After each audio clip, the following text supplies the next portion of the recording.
and welcome back. And of course, as we mentioned very early in the show, as we lead up to the municipal elections for 2018, we are taking the time to introduce your candidates to you. Now, we are joined at this time by the PUP mayoral candidate for Punta Gorda, Carlos Obia Galvez. And I want to say thank you for joining us. And at this time, I also would like to inform you that this station did extend an invitation to the United Democratic Party for their mayoral candidates to participate in our introduction interviews.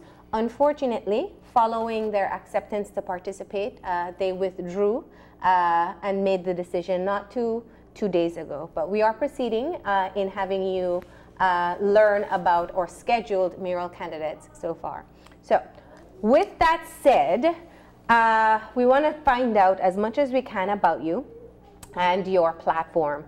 And one of the things I know everybody from Punta Gorda is aware of, this is not your first round in politics. So let's start off with why the decision to come back in again?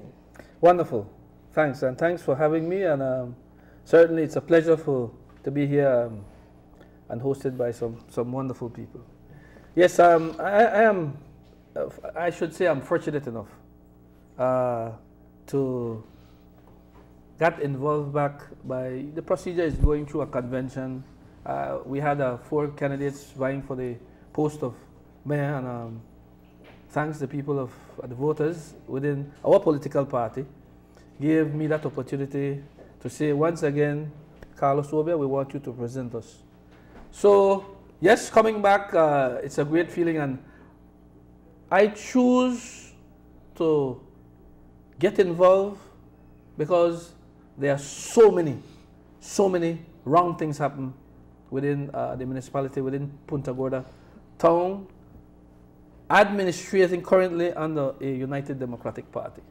A lot of wrongdoings, a lot of programs that were set in place, established all the way back in 2000, 2001 when I first offered myself. You see a lot of these programs cut out for whatever reason. Right now, there is terrible mismanagement, but we'll come to that. Carlos, you've had an extremely successful political career. Your success rate is in the 90 percentile. Could you just talk to us about your political history? When you first came into politics, for those of us who don't know, for these millennials like myself. Yeah, thanks. Yes, certainly. I started back in 2000, where I ran, and with the group, I topped the polls. And I was offered deputy mayor. I was offered the post deputy mayor, and then within that first term as deputy mayor, the last part of that term, I was offered to head the council, to run the council. Thereafter, I offered myself for the post of mayor. As the political party structure, you go through the conventions, and let me make it clear that every election that I've run, I was contested in a convention. So you win at the convention stage and then at the election. Definitely. Do you think that assisted, though, in terms of your ability to serve? If the challenges, do you think the challenges assisted you? Rather than some people look at it, you know, it's a disbenefit, but for you, do you think it was a? Yes, of course, it gives you. There's an advantage and disadvantage, but looking at the latter part, the advantage is that you get an opportunity to go back to the people, seek the mandate, ask for and that's within the political structure. And it's always an overwhelming support. So go through the convention. I did that in 2003. We had 2-in-1 election, and that was when P.U.P remained central government, because we did 98 to 2003 central government, and then 2003, the then Prime Minister Honorable Said Musa called 2 elections in one. So we found out that we won the municipality and central government. And then thereafter, in 2006, was when the boat began to rock. That's when you had a mixed council. Yeah, that's when I had a mixed council. Yeah. I was the only mayor that was elected for P.U.P. across this country. Wow. Every other mayor was voted out. You're the Kevin Bernard before Kevin Bernard. Yeah, that is right. So let me ask you this question. You had 9 years in office, 9 years out of office. What makes you feel that you are fit to be mayor once again of Punta Gorda town? Well, again, you follow the party procedures. You offer yourself, and that, it goes to show that you had 4 candidates and about 16 councillor candidates, and on top I was victorious. So it goes to show that there was a certain level of confidence placed within me, and I'm always grateful for that to the people of PG. So after the convention, well, prior to the convention, the discussion started, and they say, hey, Carlos Obia, why don't you go back? There's a lot of things missing. The Easter Fest, man, we miss all the nice Easter Fest you used to have, and all the hotels, restaurants, bars, transportation sector. Everybody made money. The Toledo Games you did. There was annual Toledo Games held every 2 years. The mayor's basketball tournament, Valentine's Cup, the inter-office competition, and it goes on. Street name and sign project, the school feeding program you assist with. So a part of what you hear from people is asking to bring back some of your old, your previous strategies that you had in office. Exactly. Before we move into your actual strategies, though, one of the things I wanted to ask was, you earned the spot of the mayoral candidate through the convention and also the council. Now that's a unique dynamic, because that means you didn't get to hand select the persons that you want to be your running mate. And absolutely fair. So tell us about, since you have now become the official slate for the PUP, what about your team makes you optimistic going into the polls? Very good, wonderful.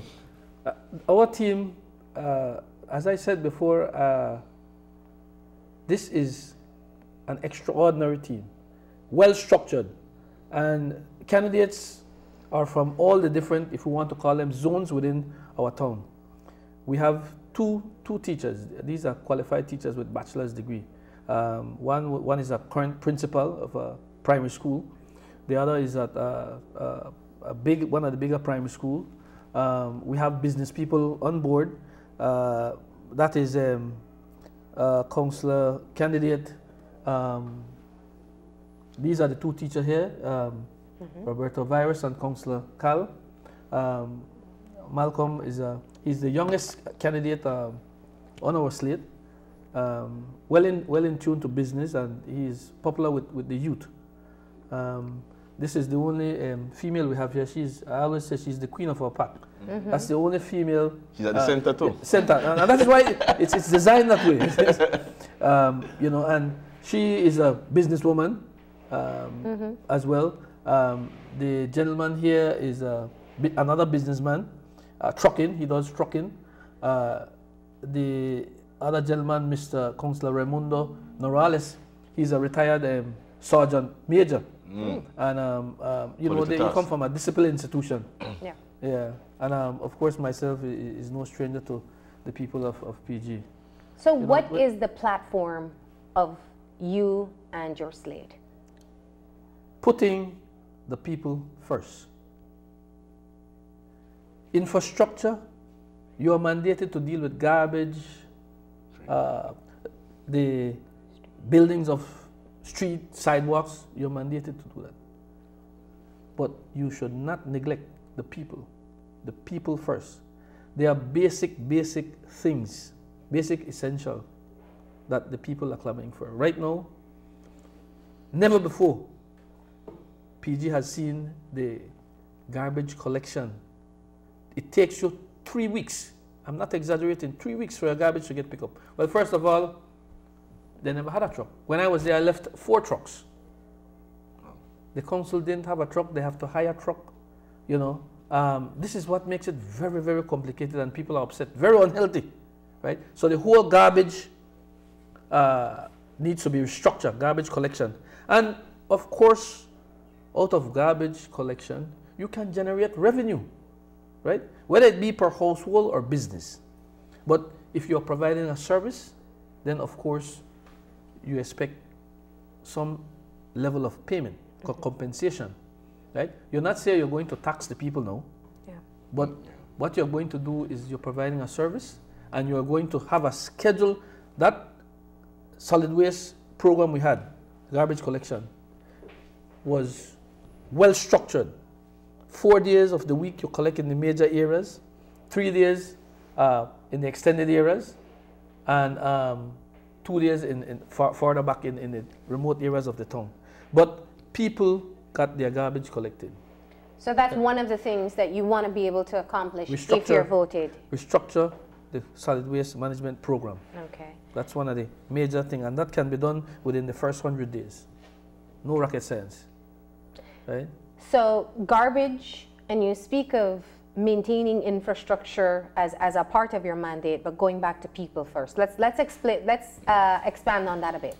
Yeah, certainly there's a lot of the people are being neglected, right? People are being neglected by the simple day-to-day life as they go along.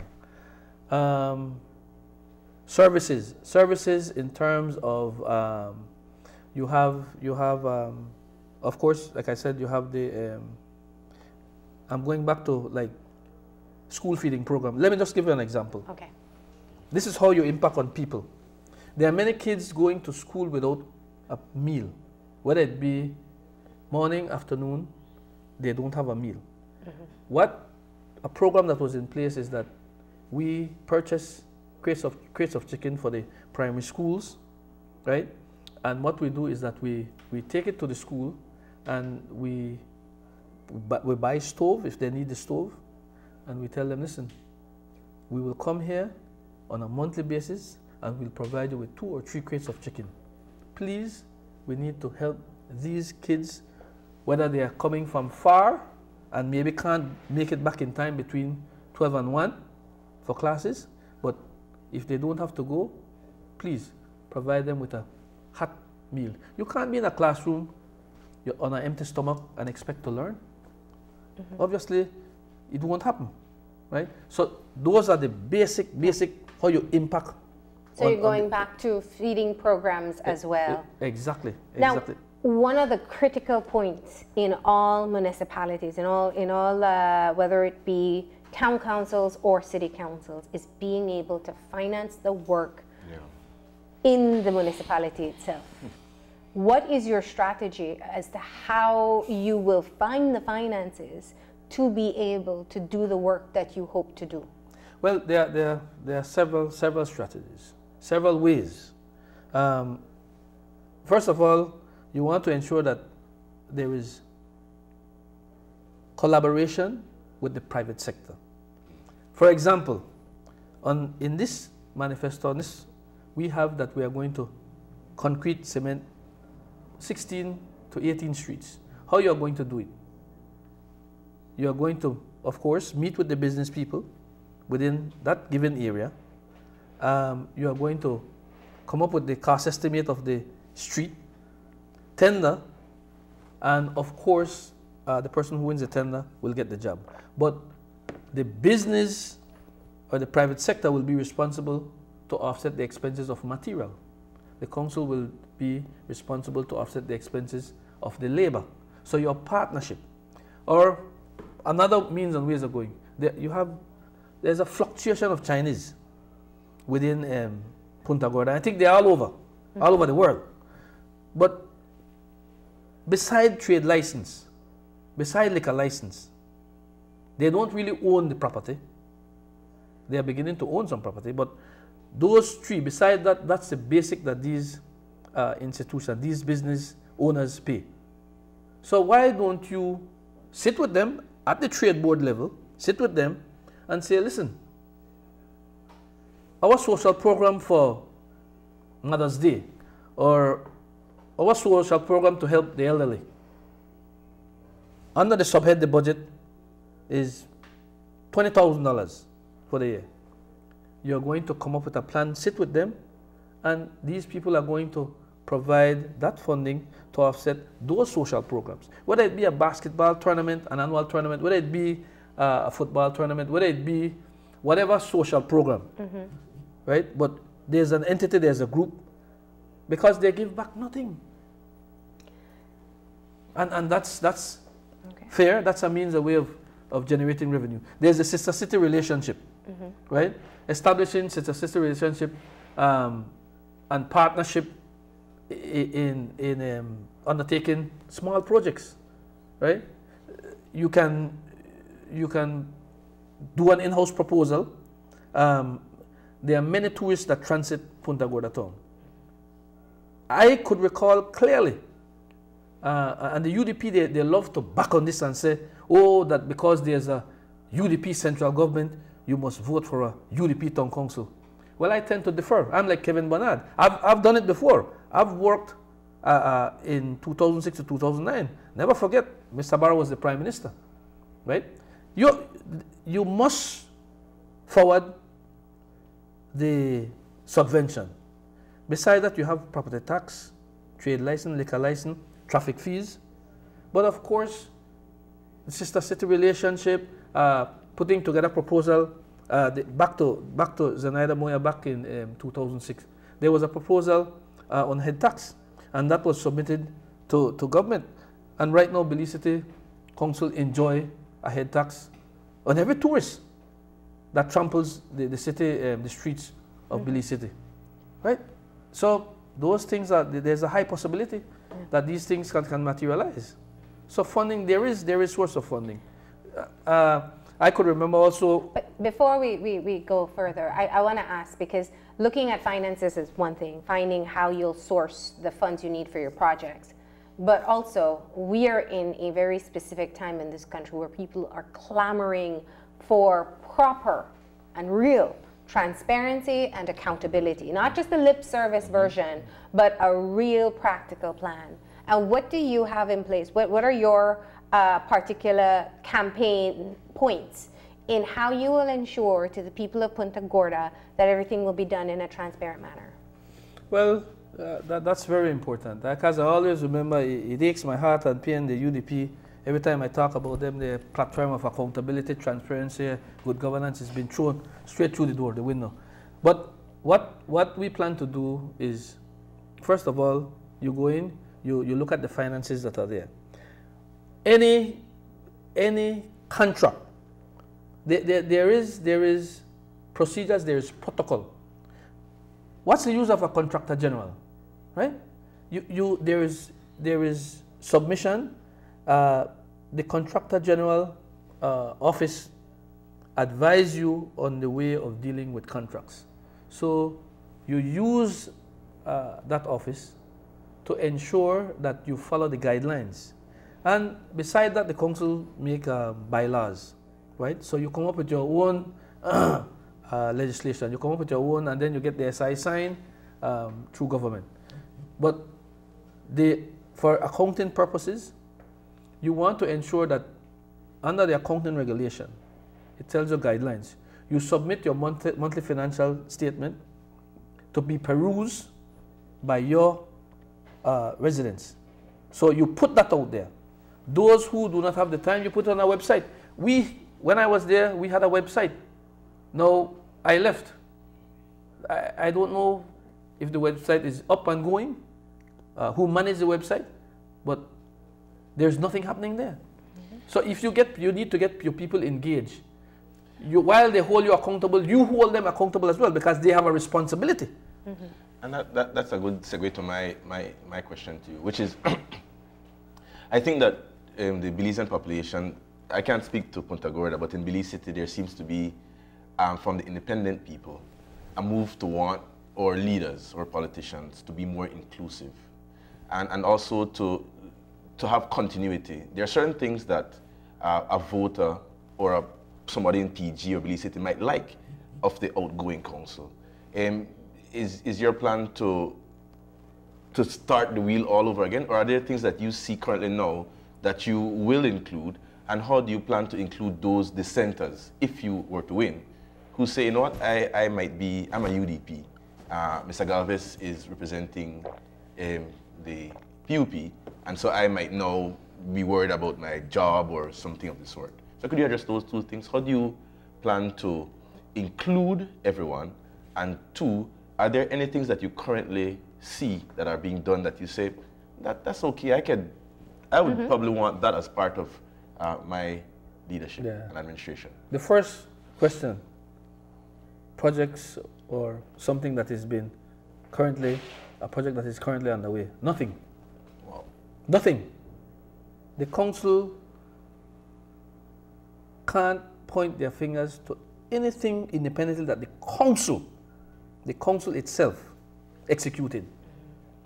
So if there was a street project, if there was a street name sign project, for example, a street name sign project, if that would have been started, yes, anything that is positive, anything that will enhance development, anything that will be for the betterment of the people of Punta Gorda town, man, right away, you carry on, you do it. I hate to see resources go to waste. For example, you start a boulevard, and for whatever reason, because it was started by the UDP, the P.U.P, don't want to execute complete. No, a bridge, you know, a driveway, whatever the project is. I think that to a greater extent, the people ought to hold their leaders responsible. It is a waste of resources. So if something starts, finish it. And that's my So you plan to finish whatever. If you are elected, you plan to finish whatever has been started? Certainly. But I'm sure as well that your opponent completely disagree with you that there's nothing that this council has accomplished. Which is why, if I can make this comment, that I hope that there will be a change of heart, because you traveled all the way from Punta Gorda to be here. 3 o'clock this morning, I woke up. 3 o'clock this morning. Raining. And but to be here, because it's important. Do you think a couple of years ago, a couple of elections ago, there was this format where nationwide the people of Belize got to see or contesting candidates in debates, mano a mano, and discuss issues? Do you think that's something that would be of value, and is that something that you would engage in? Certainly, most certainly.